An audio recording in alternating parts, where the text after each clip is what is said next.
Bismillahirrahmanirrahim. Assalamualaikum warahmatullahi wabarakatuh. Waalaikumsalam. Waalaikumsalam warahmatullahi wabarakatuh. Alhamdulillahirabbil alamin wassalatu wassalamu ala asyrofil mursalin wa ala alihi wa sahbihi ajmain amma ba'du. Alhamdulillah, eh, kita panjatkan puji syukur kehadirat Allah atas nikmatnya sehingga pagi ini kita bisa berjumpa ya. Juga salam salawat kepada baginda Nabi, pada keluarganya, sahabatnya, dan umatnya yang setia pada sunnahnya hingga akhir zaman. Saya kasih judul Membangun Tanpa Hutang dan Tanpa Investasi yang Membahayakan Negeri. Jadi hutang yang membahayakan negeri, investasi yang membahayakan negeri. Jangan sampai terjadi ya. Nah, ada 5 tor yang diberikan panitia ya.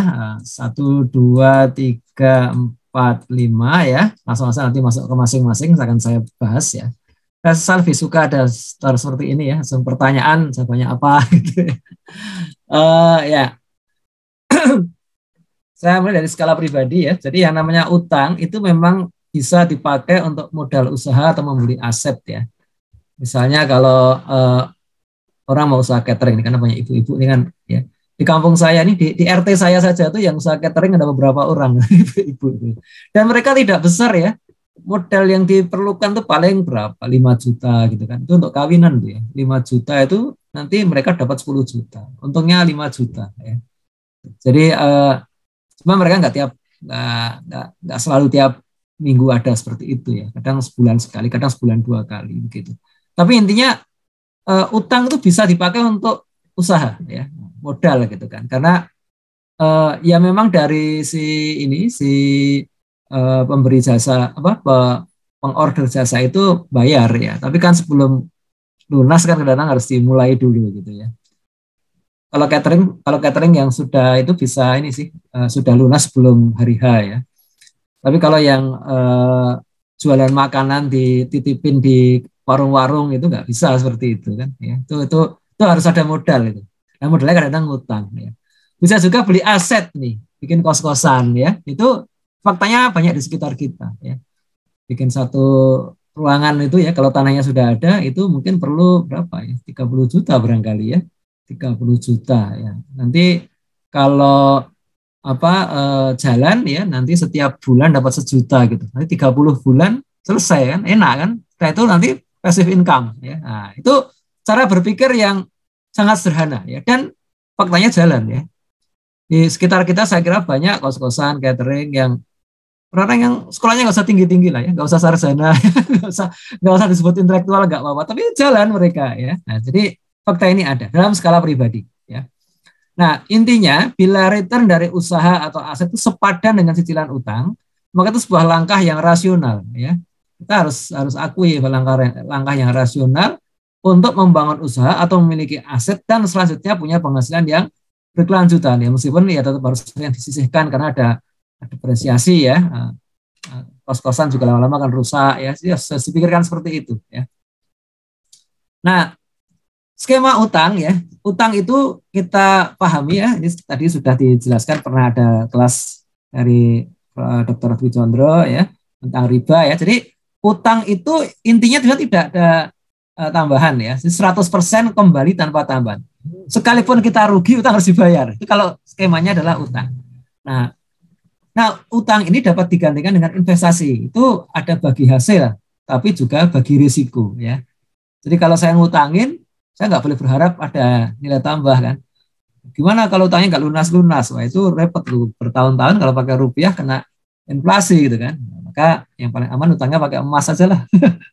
Utangnya pakai emas biar standar value-nya terjaga gitu ya. Nah kalau mau pakai mau untung ya investasi, tapi ada risikonya. Ya, kalau dia gagal gimana gitu kan ya. Nah persoalannya ya, bila studi kelayakan proyeknya bermasalah ya. Misal asumsinya terlalu optimistik atau bahkan sengaja dimanipulasi. Ini persoalan. Saya udah belasan kali gagal dalam investasi saya karena ternyata kelayakan proyeknya bermasalah. Ya ada banyak ilmunya lah yang didapatkan dari itu ya. Ada yang misalkan mau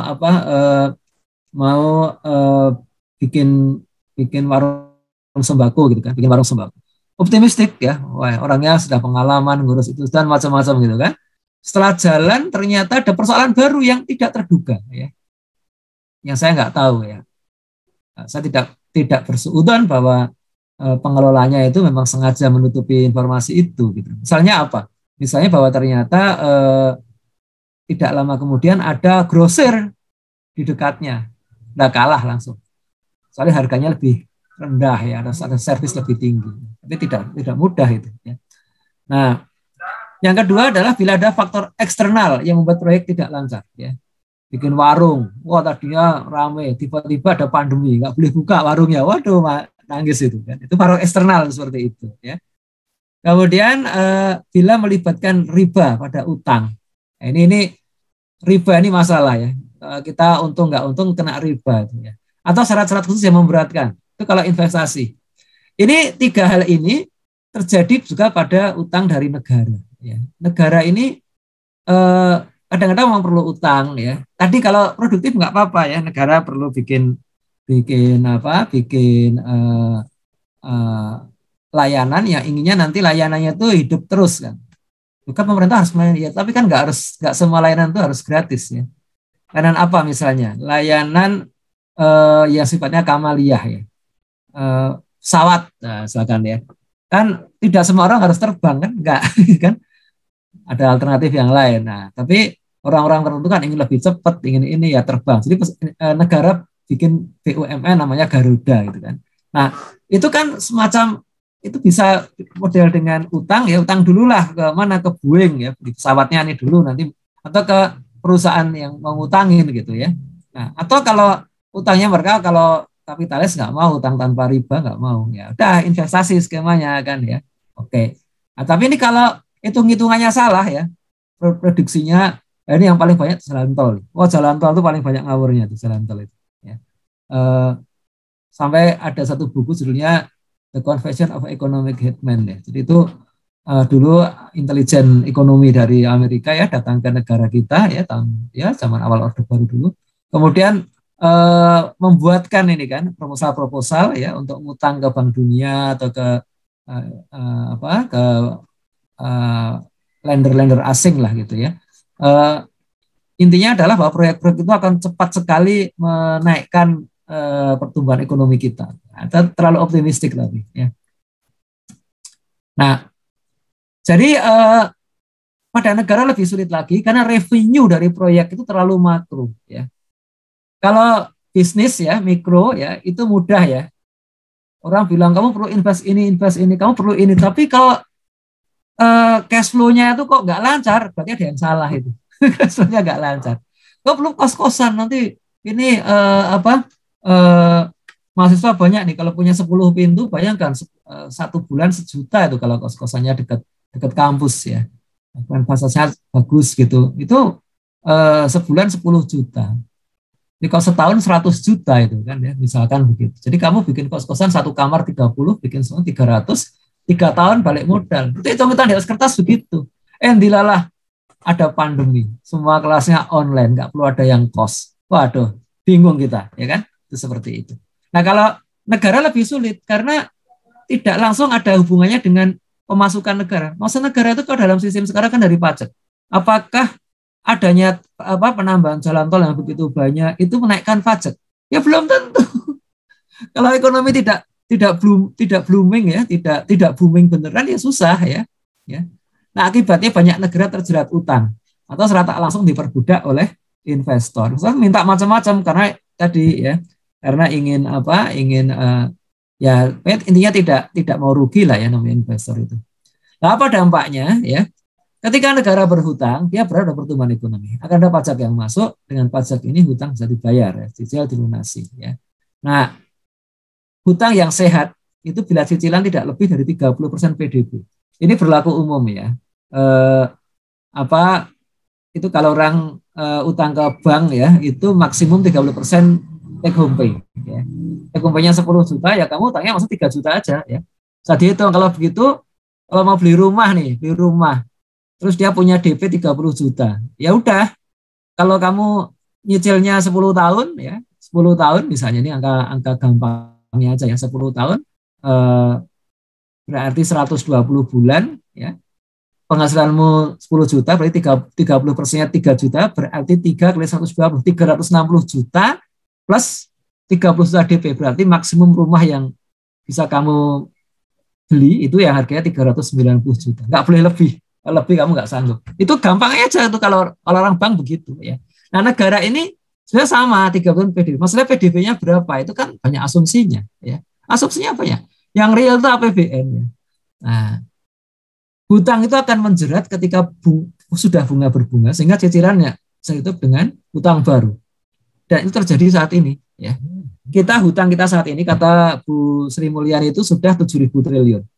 APBN kita 2.000 triliun, ya. Jadi cicilan 30% APBN itu 700 triliun, ya. Itu kalau dicicil seperti ini lunas dalam 10 tahun bila tidak ada riba dan tidak ada utang baru. Masalahnya utang baru terus karena anggaran 2.000 triliun itu mungkin 500 triliunnya utang baru, ya. Pemasukan dari pajak dan non pajak itu cuma 1.500 triliun. Itu serem sekali seperti itu.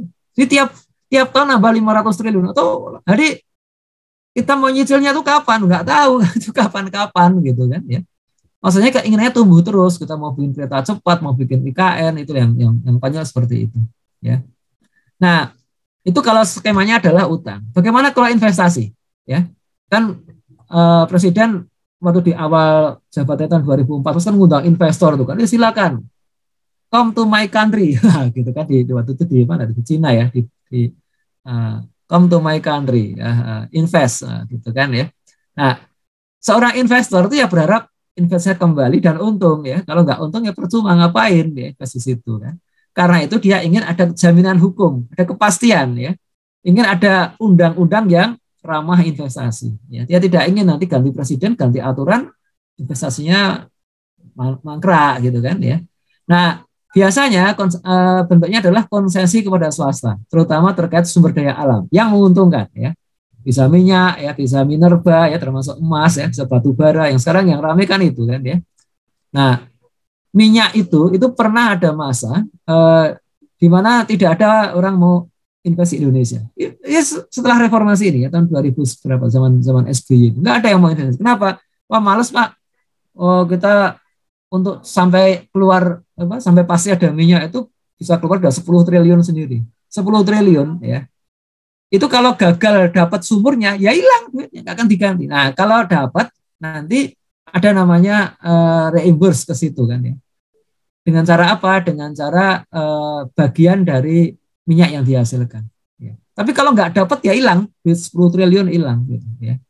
Nah itu mereka nggak mau dengan cara seperti itu kan, maunya ya ada skema yang lain gitu. Kan.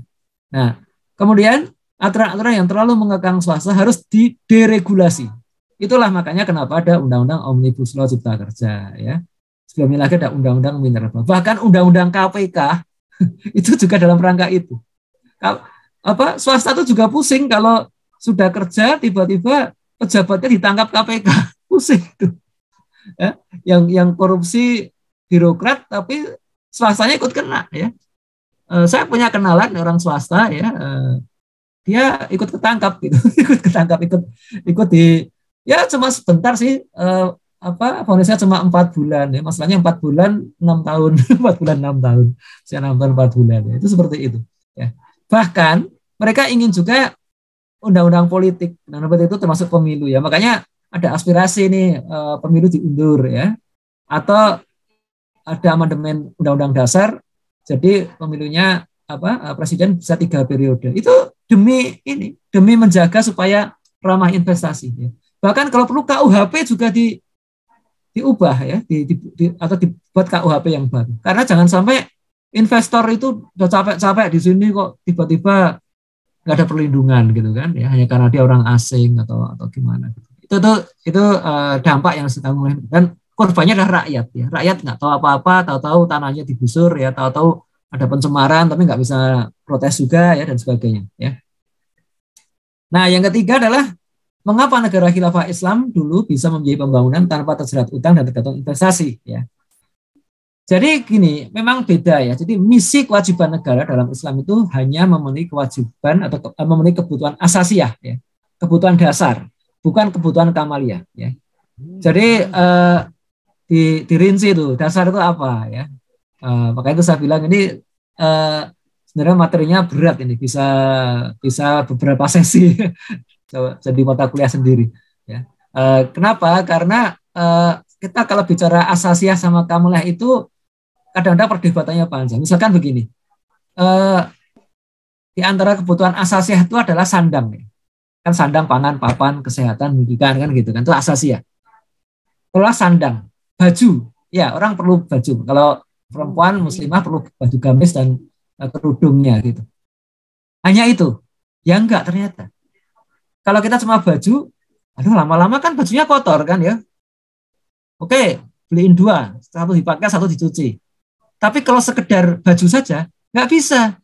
Harus dibeliin embernya, sabunnya. Ya. Kenapa? Nanti kalau nyuci gimana? Kalau nggak ada ember, nggak ada sabun. Ya. Setelah ada ember dan sabun, nanti perlu dijemur. Perlu tali jemurannya, tempat jemurannya ya, kalau perlu ya.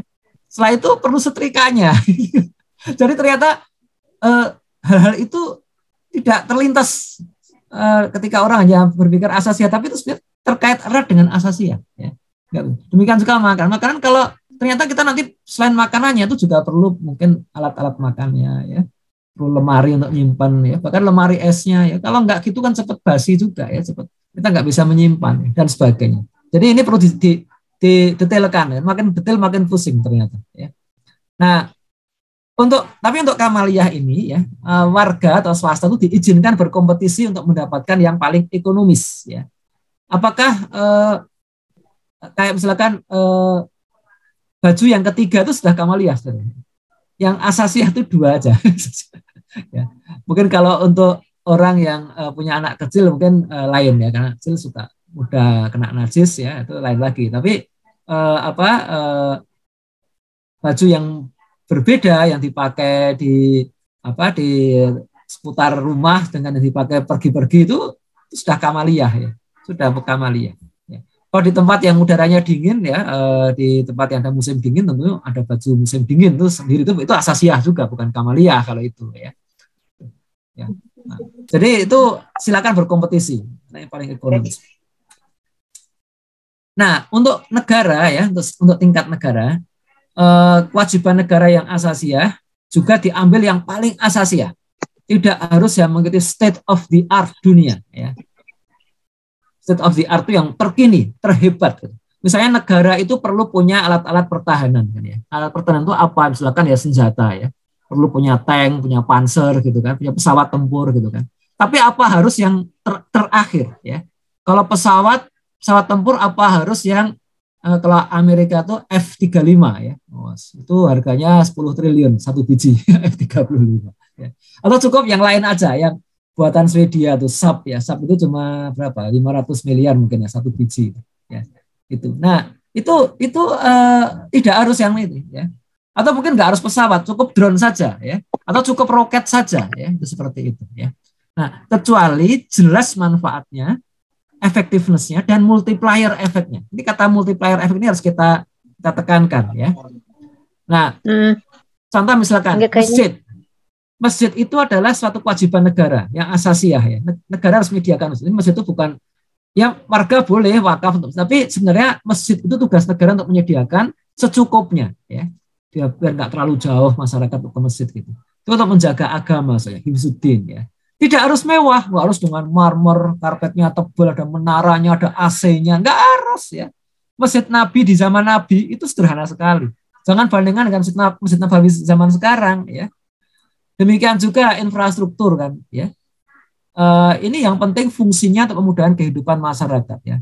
Bisa melindungi jiwa ya, hifzul nafas, bisa melindungi harta ya, hifzul mal ya, atau melindungi keturunan ya, hifzul nasl. Artinya ada rumah sakit bersalin ya. Itu ya nggak harus yang canggih banget lah ya. Ya cukupnya tuh ya. Nah, kalau makin canggih makin mahal nanti repot nanti ya. Nah, demikian juga bikin sekolah. Yang penting fungsi pendidikannya, hifzul akal berjalan. Tidak harus punya gedung sendiri. Harus gedung sendiri, punya ada AC-nya, ada internetnya. Nggak harus ya. Dulu zaman khilafah Islam itu juga banyak, bahkan sekolah-sekolah yang gurunya cuma 1. Bahkan ikut jalan-jalan. Kenapa? Karena mereka guru untuk kaum nomaden ya, suku-suku Badui yang masih nomaden itu dikasih guru, ya. Ngajar-ajar itu dimanapun ya. Yang penting pendidikannya jalan itu ya. Nah, yang penting juga ada riset untuk menguasai teknologi state of the art dengan kemampuan sendiri. Didorong itu, maka sejarah ilmu pengetahuan dalam khilafah Islam itu bagus banget. Kenapa? Karena ini riset untuk mandiri ya, untuk kemandirian. Nah, kita itu apa? Banyak periset kita ya, para ilmuwan kita itu ya bisa nyombong, wah dia indeksnya tinggi, sudah ini ya terdengar di tingkat dunia, tapi sebenarnya tidak mandiri. Kita ini sudah sekian puluh tahun yang namanya bikin motor nggak mandiri, bikin baterai nggak mandiri, bikin vaksin apalagi ya. Ini vaksinnya belum dilepas, pandeminya sudah hilang ya. Ya. Negara menjalankan fungsinya seamanah mungkin sehingga muncul trust di masyarakat sehingga dapat maksimalkan potensi sedekah dan wakaf ya. Dia ada namanya non-profit public partnership ya. Kalau warga itu percaya negara ini nggak korup ya, amanah, hasilnya bagus, itu mereka dengan senang hati itu sedekah wakaf itu. Kayak kita kalau punya masjid, masjidnya itu transparan keuangannya ya, jelas sekali aktivitasnya ya. Bahkan ada masjid di Jogja itu mengumumkan saldo setiap bulan itu nol.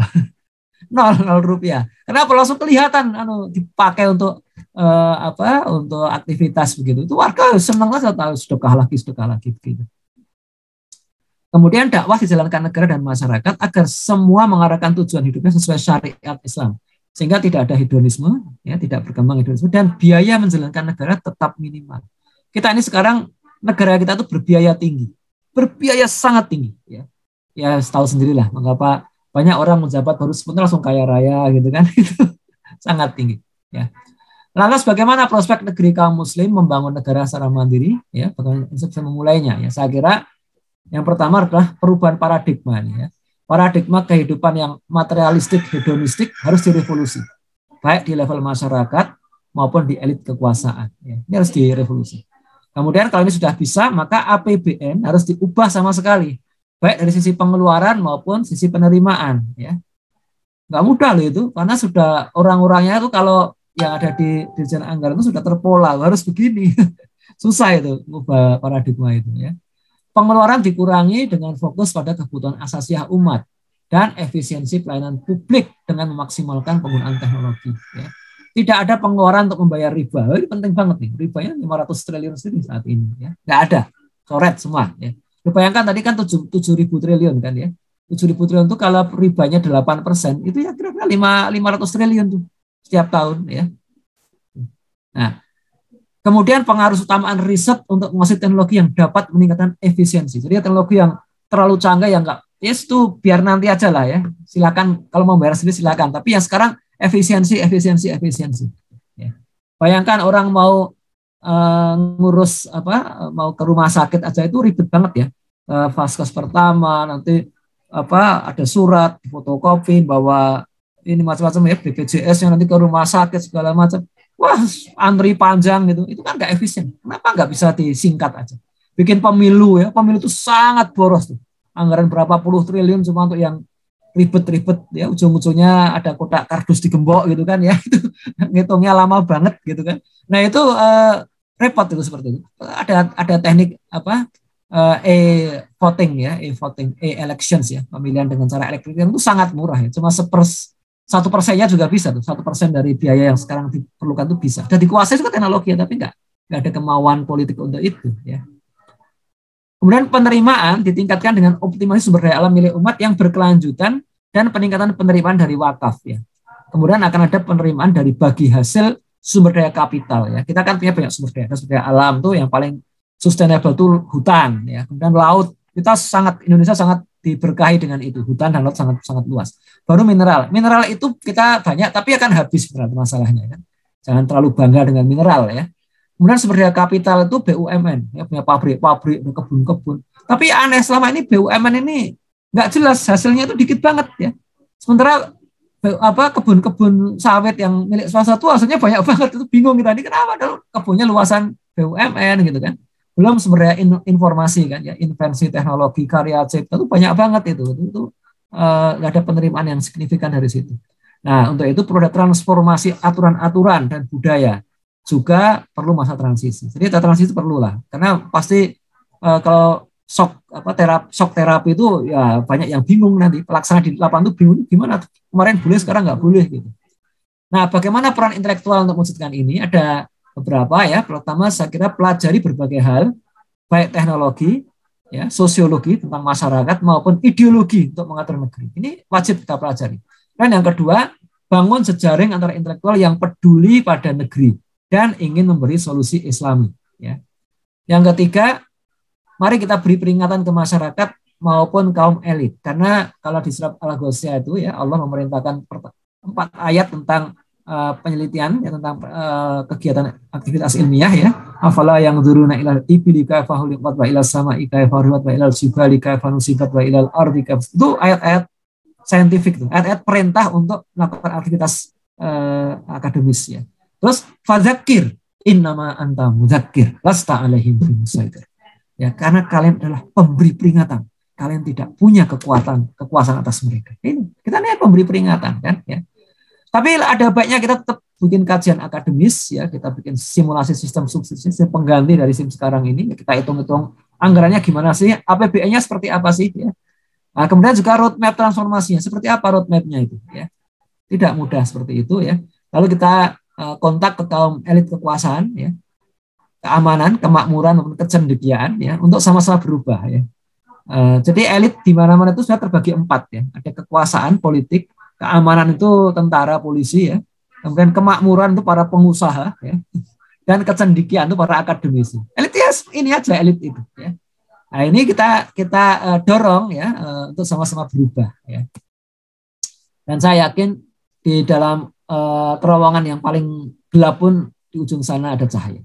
Demikianlah paparan saya. Mudah-mudahan ini sekedar pengenalan buku-buku saya ya. Silakan yang tertarik ya, di alamat ini.